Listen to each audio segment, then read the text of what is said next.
Oh my God, many EB1A aspirants mistakenly believe that the high salary is required to apply for the EB1A green card. And this is a common misconception. While a high salary can be one of the good EB1A criteria to meet, it is not mandatory. I mean, I've said this a million times, but people still don't get it. It's not mandatory.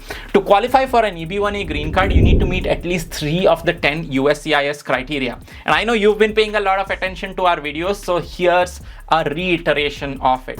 Hey everyone, I'm Saiman Shetty, your host and the founder of Smart Green Card program, and in this video I want to drill down into your mind the high salary criterion for the EB1A green card and how you can meet it. Let's get started, because a lot of people keep asking about the same thing in pretty much all of the calls that I have with our clients. So the high salary criteria is very straightforward, and impact is what USCIS wants to see as a result of your work, which qualifies you for the EB1A. Now, the USCIS views this as an evidence of extraordinary ability. Gathering evidence for this criterion is usually manageable, making it a strong point for your petition, one of the easier criteria to meet if you actually have a decent salary. Now, to meet the high salary criterion though, there is no specific income level required, but earning more than your peers can actually help. And here's how you determine if your salary is high enough.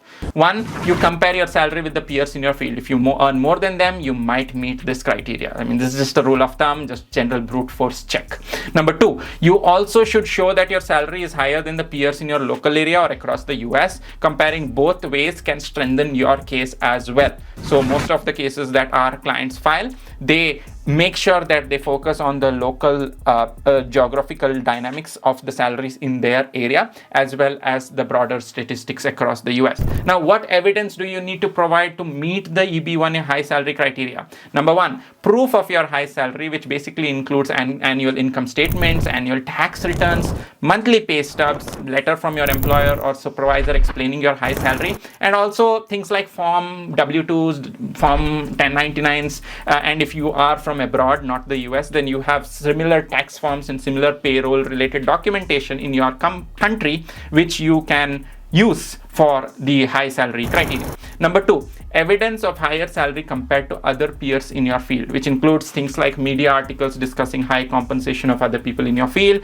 list of professional organizations of high earners in your field, and also comparisons from regular sources like salary.com, indeed.com, payscale, similar other sources as well.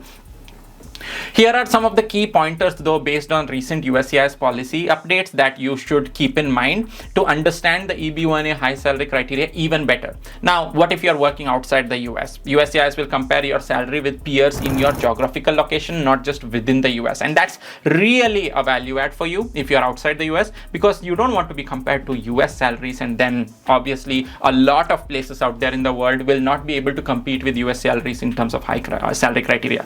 USCIS understands this, which is why they make sure that you are comparing your salary with your own location and not necessarily around the world. Number 2, startup founders or business owners. Well, USCIS will assess if your business has adequate financial support, including funding from your investors or government sources and stuff like that. And you can use all of those for your high salary criteria as well. Now, there's also people, a lot of our clients are on hourly rate. They are not really on a salaried structure. So what about that? Well, USCIS will consider your hourly rate comparison, and you have to compare it to the hourly rate of other people who work in your field as well. And if you provide evidence of the numbers of hours worked and the hourly rate that you have been paid, and it is significantly high in your field, that is game on. You can use that definitely. There's also salary comparison websites as evidence. Now, USCIS evaluates the credibility of the data. There are so many public sources available, which are studies that are commissioned by the government and stuff, but there's also websites that are more private, and the data is usually more reliable. It's a broader data source, user collected data source that is there, and those are also reliable and valid for your salary claims as well. Usually I suggest putting in a lot more evidence in terms of comparables, so that you have a decent amount of comparable data. Sometimes the comparable data also establishes a good median that you can be far away from on the higher side. So there's job title as well. You should be specific with your job title though. the broad titles may not be able to provide accurate data for the evaluation. It might not even help you gather all the good comparables as well. Now, that's basically all that I had to yell at you for the high salary criteria. I hope you found it very useful. And in the Smart Green Card VIP program, though, we perform salary comparisons of our clients hands-on ourselves. We have a team that does the salary comparisons to help you determine whether you meet the high salary criteria or not. And if you do, we help you gather strong evidence around that. And if you don't, we strategize and help you figure out, okay, how can you still meet the high salary criteria with some other ways. For example, maybe you can look at the hourly pay instead of the salaried pay, and many other ways that we usually dive deeper into even our clients don't really meet the high salary criteria.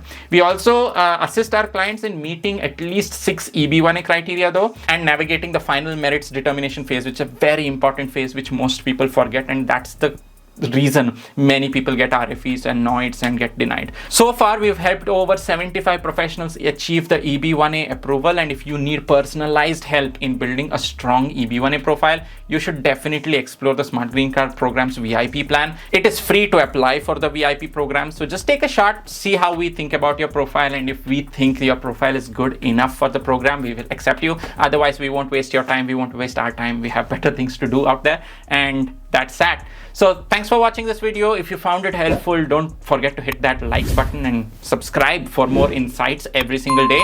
And until next time, keep chasing those dreams, and I'll see you in the next video.